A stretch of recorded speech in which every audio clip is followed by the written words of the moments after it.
Hi friends, welcome to travel బడి channel. నా పేరు శ్రీకాంత్. ఈ వీడియోలో బాసర ఎక్కడ ఉంది, బాసరకు ఎలా వెళ్ళాలి, బాసరలో చూడవలసిన ప్రదేశాలు ఏంటి, బాసరలో ఎక్కడ ఉండాలి, బాసరలో సరస్వతి యొక్క ఆలయం చరిత్ర ఏంటి, పూర్తి వివరాలు ఈ వీడియోలో తెలుసుకుందాం రండి. నేనైతే ఇప్పుడు బైన్సకించి బాసరకు వెళ్తున్నాను. బస్ టికెట్ 40 రూపాయలు ఉంది. మీరు బాసర వెళ్ళాలి అనుకుంటే మీకు బాసరకు డైరెక్ట్ బస్సు లభించకపోతే మీరు ముందుగా నిజామాబాద్ చేరుకోండి. నిజామాబాద్కు అన్ని ప్రదేశాల నుంచి బస్సులు అయితే వస్తాయి. నిజామాబాద్ నుంచి మనం బాసర చేరుకోవచ్చు. నిజామాబాద్ నుంచి బాసర 30 కిలోమీటర్లు దూరం అయితే ఉంది.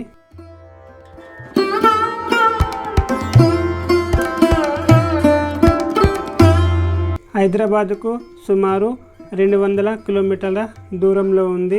నిర్మల్ జిల్లాకు 75 కిలోమీటర్ల దూరంలో ఉంది.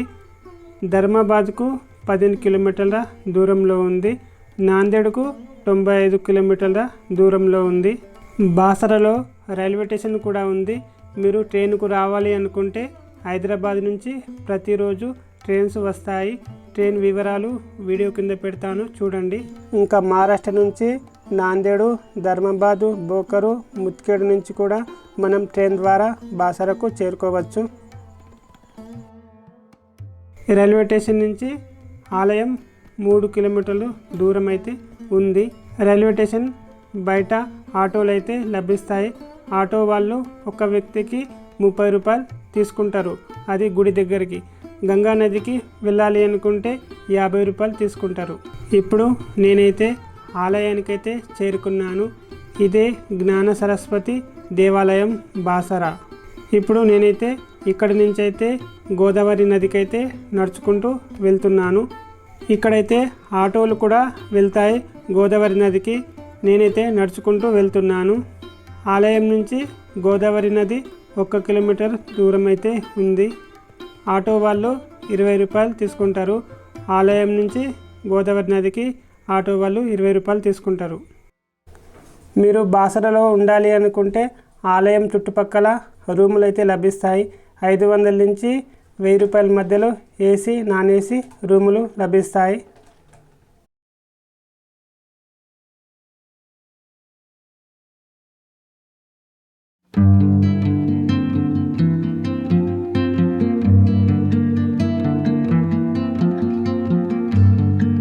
ఇప్పుడు నేను గంగా నదికి అయితే చేరుకున్నాను. ఇక్కడ టిఫిన్ సెంటర్ అయితే ఉంది. టిఫిన్ చేయాలి అనుకుంటే చేయండి. ఇడ్లీ, దోశ, పూరి లభిస్తాయి. 40 రూపాయలు ప్లేటు. ఇక్కడ గోదావరి నది ఒడ్డున అయితే చాలా సూపర్గా అయితే ఉంది. రేకుల షెడ్ అయితే ఉంది, వర్షం పడితే నానకుండా. ఇక్కడైతే కొబ్బరికాయలు, పువ్వులు లభిస్తున్నాయి. ఒక్క కొబ్బరికాయ 30 రూపాయలు.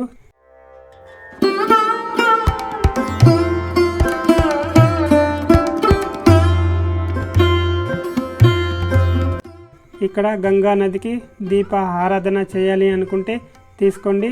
100 రూపాయలు అయితే ఉంది.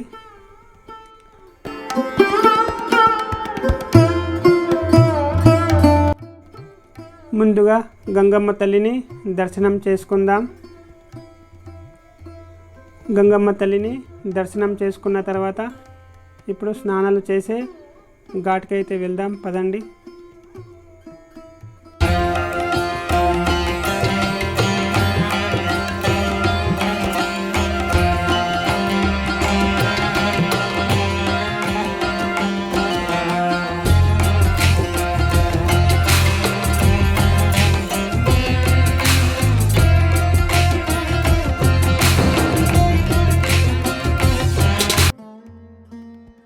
ఇదే బాసర గోదావరి.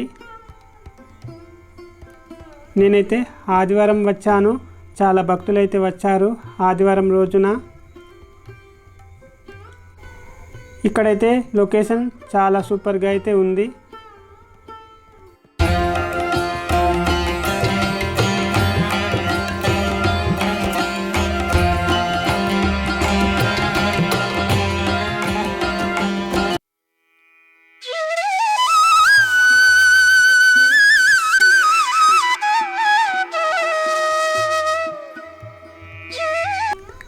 ఇక్కడ బోట్ సౌకర్యం కూడా ఉంది.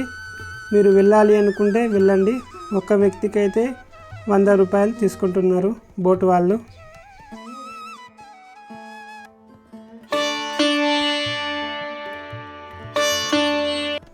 గంగా నదిలో స్నానం చేసిన తర్వాత ముందుగా గంగమ్మ తల్లిని దర్శనం చేసుకుందాం రండి.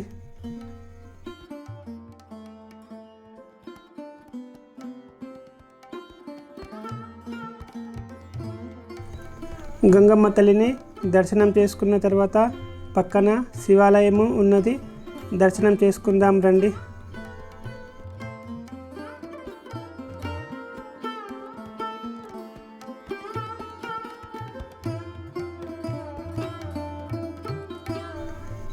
శివాలయము దర్శనం చేసుకున్న తర్వాత ఇప్పుడు మెయిన్ ఆలయంకు వెళ్దాం, సరస్వతి ఆలయానికి వెళ్దాం.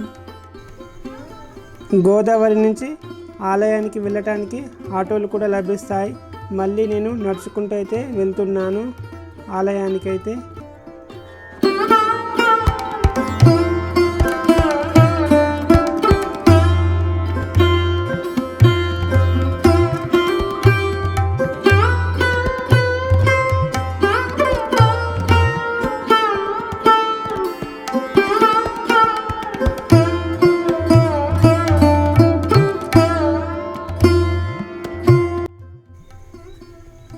ఇప్పుడు నేను ఆలయానికైతే చేరుకున్నాను. మనకు ఏమైనా పూజ సామాను కావాలి అనుకుంటే ఇక్కడైతే లభిస్తాయి, తీసుకోండి.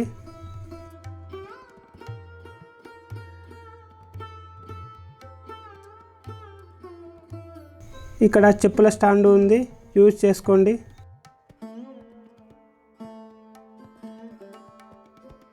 ఇప్పుడు మనం ప్రధాన ఆలయానికైతే వెళ్దాం పదండి. ముందుగా మనం ఆలయానికి వెళ్ళే మార్గంలో ఇక్కడ మెట్ల సైడ్కి అయితే ఎడమ సైడ్కు వ్యాస మందిరం ఆలయం అయితే ఉన్నది. ముందుగా వ్యాస మందిరం ఆలయం దర్శనం చేసుకుందాం రండి.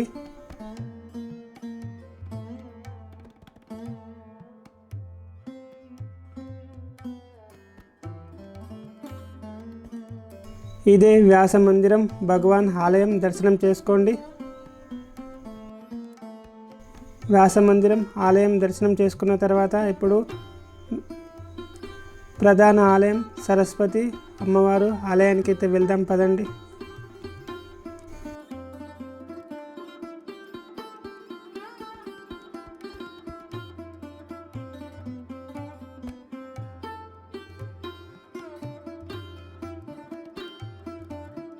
ఇక్కడ లాకర్ రూమ్ ఉంది.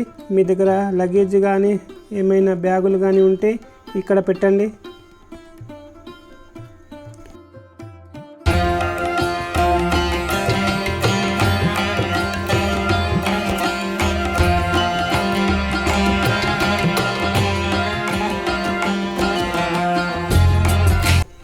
ఇంకా కొంచెం ముందుకు వచ్చిన తర్వాత ఇక్కడ మొబైల్ లాకర్ కూడా ఉంది. మీ దగ్గర మొబైల్ కెమెరా ఏమైనా ఉంటే ఇక్కడ లాకర్ రూమ్లో పెట్టండి. ఎందుకంటే ఆలయం లోపలికి కెమెరా మొబైల్ తీసుకెళ్ళకూడదు. ఇక్కడి నుంచి కూడా మనం ఆలయానికి అయితే వెళ్ళవచ్చు. కాకపోతే భక్తులు ఎక్కువగా లేని రోజు అయితే ఇక్కడి నుంచి అయితే పంపిస్తారు. భక్తులు ఎక్కువగా వచ్చిన రోజు క్యూ లైన్ నుంచి అయితే వెళ్ళాల్సి ఉంటుంది. కొంచెం ముందుకు వచ్చిన తర్వాత ఇక్కడ బుకింగ్ కౌంటర్ అయితే ఉంది. మనము ఏమైనా పూజలు చేపించాలి అనుకుంటే మనం ఇక్కడ టికెట్ తీసుకోవాల్సి ఉంటుంది. ముఖ్యంగా పిల్లలకు అక్షరాభ్యాసం చేపించాలి అనుకుంటే ఇక్కడ టికెట్ తీసుకోవాలి. ఒకటి 1000 రూపాయల టికెట్ ఉంటుంది, ఇంకొకటి 150 రూపాయల టికెట్ ఉంటుంది. 1000 రూపాయల టికెట్ తీసుకుంటే ఆలయం లోపల అమ్మవారు ఎదురుగా అయితే అక్షరాభ్యాసం చేపిస్తారు. 150 రూపాయల టికెట్ తీసుకుంటే ఆ మండపం వేరే ఉంటుంది. 150 రూపాయల అక్షరాభ్యాస మండపం చూపిస్తాను తర్వాత. ఇప్పుడు మనం 150 రూపాయల అక్షరాభ్యాస మండపం చూద్దాం రండి.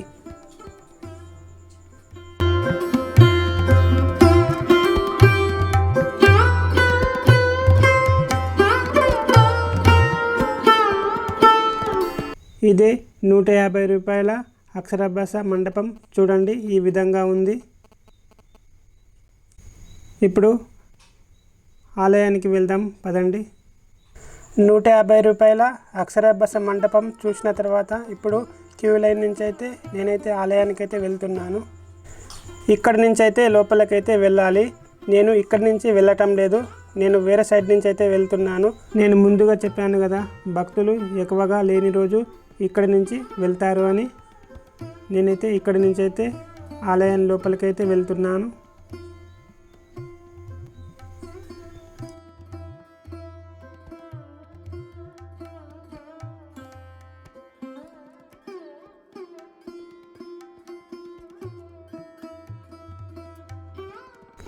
ముందుగా దత్తాత్రేయ ఆలయం అయితే వచ్చింది, దర్శనం చేసుకోండి. ఇప్పుడు మెయిన్ ఆలయానికి, ప్రధాన ఆలయానికి అయితే వెళ్దాం పదండి.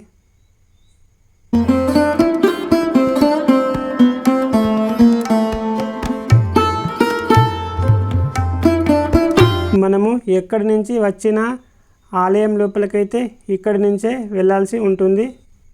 సర్వదర్శనంకు దారి ఇదే.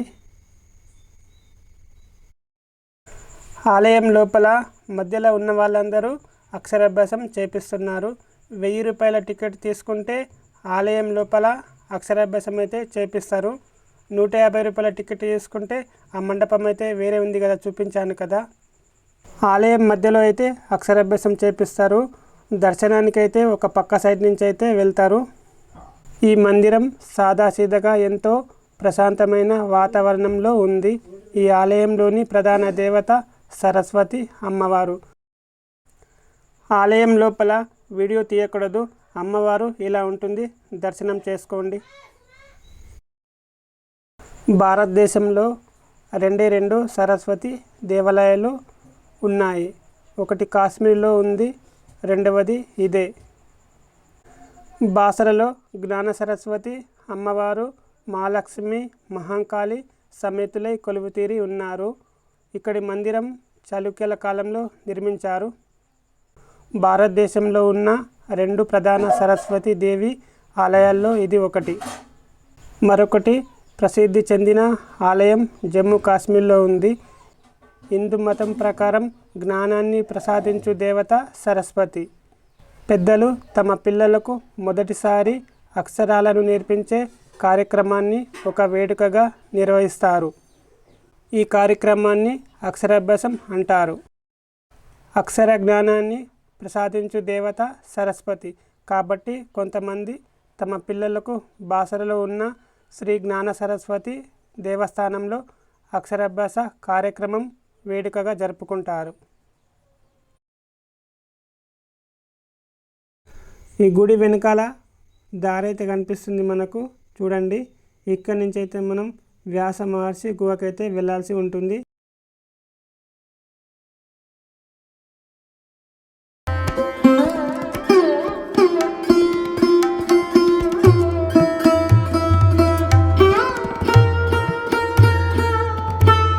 ఇక్కడ మహాంకాళి అమ్మవారు ఆలయము ఉన్నది, దర్శనం చేసుకుందాం.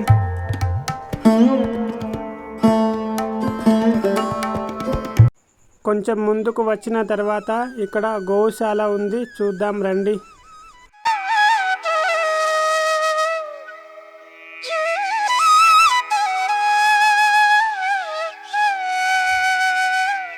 ఇప్పుడు మనం వ్యాస మహర్షి గుహకు వెళ్తూ ఆలయ స్థల పురాణం తెలుసుకుందాం రండి. బాసర క్షేత్రాన్ని వేదవ్యాసుడు ప్రతిష్ఠించినట్లు స్థల పురాణం చెప్తుంది.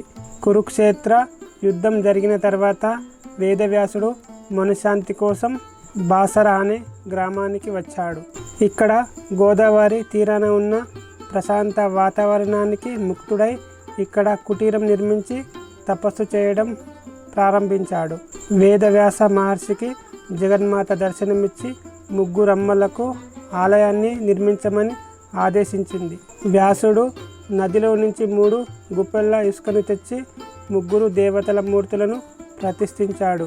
వ్యాసుడు ఇక్కడ కొంతకాలం నివసించాడని తెలుస్తుంది. కనుక అప్పటి నుండి ఈ ఊరు వ్యాసపురి, వ్యాసర అనబడింది. ఇక్కడ ఉన్న మహారాష్ట్ర ప్రజల ప్రభావం వలన బాసరగా నామాంతరాన్ని సంచరించుకుంది. ఇప్పుడు మనం వేదవ్యాస ముని తపస్సు చేసిన స్థలం చూద్దాం రండి. ఈ గుహలోకి వెళ్ళటానికి 5 రూపాయల టికెట్ అయితే తీసుకోవాల్సి ఉంటుంది. ఈ గుహ చాలా చిన్నగా అయితే ఉంటుంది. ముగ్గురు వెళ్ళి వచ్చిన తర్వాత మళ్ళీ ముగ్గురు వెళ్ళవలసి అయితే ఉంటుంది. చాలా చిన్నగా అయితే ఉంటుంది చూడండి.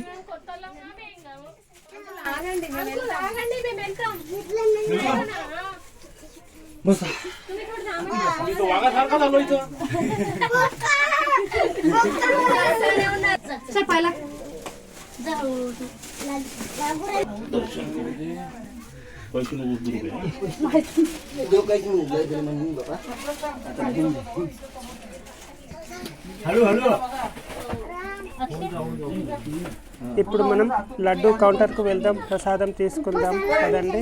ఇక్కడ మొబైల్ లాకర్ ఉంది కదా, ఇక్కడ నుంచి కొంచెం కిందికి వెళ్తే లడ్డు కౌంటర్ కనిపిస్తుంది. తీసుకోండి, లడ్డు పులిహోర లభిస్తాయి ఇక్కడ.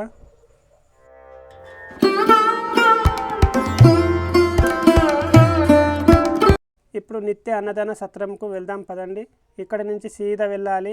అక్కడ మెయిన్ రోడ్ పక్కకైతే నిత్య అన్నదాన సత్రం అయితే ఉంటుంది. టైం టేబుల్ 12 నుంచి 2 వరకు అయితే ఉంటుంది మధ్యాహ్నం టైంలో. ఇంతటితో నా బాసర యాత్ర పూర్తయిపోయింది. మరొక వీడియోతో మీ ముందుకు వస్తాను.